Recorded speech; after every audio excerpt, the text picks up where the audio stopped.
আসসালামু আলাইকুম। শীতের সন্ধ্যায় বিকেলের নাস্তায় এরকম ভাজা পোড়া খেতে কার না ভালো লাগে বলেন তো।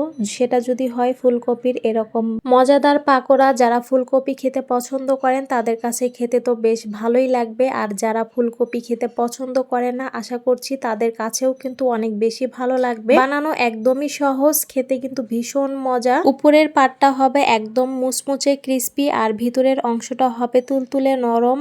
একবার হলেও এভাবে বানিয়ে খেয়ে দেখবেন, আশা করছি আপনাদের কাছে এই রেসিপিটা অনেক বেশি ভালো লাগবে। চলুন তাহলে কথা না বাড়িয়ে মূল রেসিপিতে যাওয়া যাক। ফুলকপির পাকোড়া তৈরি করার জন্য আমি এখানে একদম ফ্রেশ ফুলকপি নিয়ে নিয়েছি, আর ফুলকপির পিসগুলো কেমন করে কেটেছি আশা করছি দেখেই বুঝতে পারছেন। এখানে বড় সাইজের একটা ফুলকপির প্রায় অর্ধেকের বেশি পরিমাপে নিয়ে নিয়েছি। এখন দিয়ে দিচ্ছি নর্মাল টেম্পারেচারে থাকা পানি, তারপর দিয়ে দিব 1 চা চামচের মতো লবণ। এতে করে ফুলকপির ভিতরে যদি কোনো পোকা থাকে খুব সহজেই কিন্তু বের হয়ে যাবে। এভাবে লবণ পানিতে 5 মিনিটের মতো করে ভিজিয়ে রাখবো। দেখতেই পাচ্ছেন একটা পোকা কিন্তু উপরে উঠে এসেছে। আসলেই এভাবে ভিজিয়ে রাখলে পোকামাকড় থাকলে খুব সহজেই বের হয়ে যায়। টেকনিকটা অনেক কার্যকরী। এবার 5 মিনিট ভিজিয়ে রাখার পর ফুলকপিগুলো খুব ভালো করে পানি দিয়ে 4 থেকে 5 বারের মতো ধুয়ে নিব। এই তো ফুলকপিগুলো ধুয়ে পানি ঝরিয়ে নিয়ে চলে এসেছি। এবার দিয়ে দিচ্ছি 1/2 চা চামচের মতো আদা রসুন বাটা, তারপর দিয়ে দিলাম 1/2 চা চামচ মরিচের গুঁড়া। ঝালটা নিজেদের পছন্দ মতো যেমন ঝাল খাবেন সেরকম দিয়ে নিবেন। তারপর দিয়ে দিলাম 1/2 চা চামচের মতো হলুদের গুঁড়া, ধনিয়ার গুঁড়া, জিরার গুঁড়া। এবার দিয়ে দিচ্ছি 1 চা চামচ উঁচু করে টমেটো সস। এটা যদিও অপশনাল, না দিলেও চলবে, কিন্তু দিলে খেতে কিন্তু অনেক বেশি টেস্টি হয়। খাবারের স্বাদ বাড়াতে একবার হলেও দিয়ে দেখতে পারেন। তারপর দিয়ে দিলাম স্বাদ মতো লবণ। এবার সবকিছু খুব ভালো করে মিক্স করে নিব। ফুলকপির সাথে সমস্ত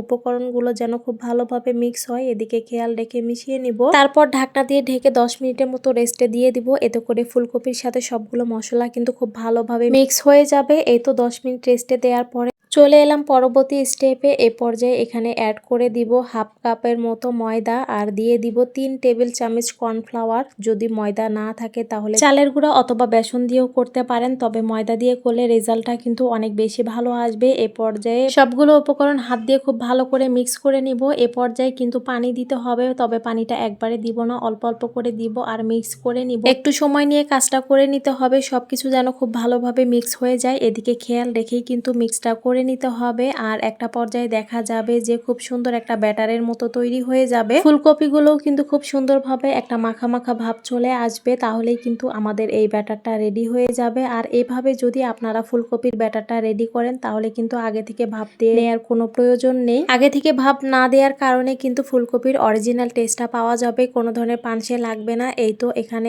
বেশি করে তেল গরম করে নিয়েছি। এখন একে একে সবগুলো ফুলকপি ছেড়ে দিব আর খুব ভালো করে ডিপ ফ্রাই করে নিব। প্রথম পর্যায়ে কোনো ধরনের নাড়াচাড়া দিব না, যখনই স্কিনটা একটু শক্ত হয়ে আসবে তখন এক পাশ উল্টে দিব আর চুলার আঁচটা মিডিয়ামে রেখে খুব ভালো করে নেড়ে চেড়ে 7 থেকে 8 মিনিটের মতো এটাকে ভেজে নিব। চুলার আঁচটা কিন্তু একদম লো করে দেয়া যাবে না, আবার একদম বেশি ফ্লেমেও দেয়া যাবে না। একদম লো করে দিলে দেখা যাবে যে ফুলকপিটা অনেক বেশি তেল শোষণ করে নিবে এবং মুচমুচে হবে না, আর বেশি করে দিলে দেখা যাবে যে অনেক তাড়াতাড়ি কালার চলে আসবে এবং সিদ্ধ হবে না। সেজন্য চুলার আঁচটা মিডিয়ামে রেখে 7 থেকে 8 মিনিট ঘড়ি ধরে এটাকে ভেজে নিতে হবে। একটু পরপর উল্টে পাল্টে দিব আর চুলার আঁচটা মিডিয়ামে রেখে সম্পূর্ণ ফুলকপিটা আমার ভেজে নিতে 7 থেকে 8 মিনিটের মতো সময় লেগেছে। দেখতেই পাচ্ছেন একদম কিন্তু রেডি। এখন সবগুলো ফুলকপি একে একে উঠিয়ে একটা কিচেন টিস্যুতে নিয়ে নিব। এতে করে ফুলকপির ভিতরে যে এক্সট্রা তেলটা আছে এটা কিন্তু শুষে নিবে। দেখতেই পাচ্ছেন খুব সহজভাবে আমার পাকোড়াটা কিন্তু একদমই রেডি হয়ে গেল। আপনারা যারা এই রেসিপি ফলো করে বানাবেন এবং যারা এই রেসিপিটি পছন্দ করবেন অবশ্যই কমেন্টস করে জানাবেন। আরো নতুন নতুন এরকম রেসিপি পাবার জন্য অবশ্যই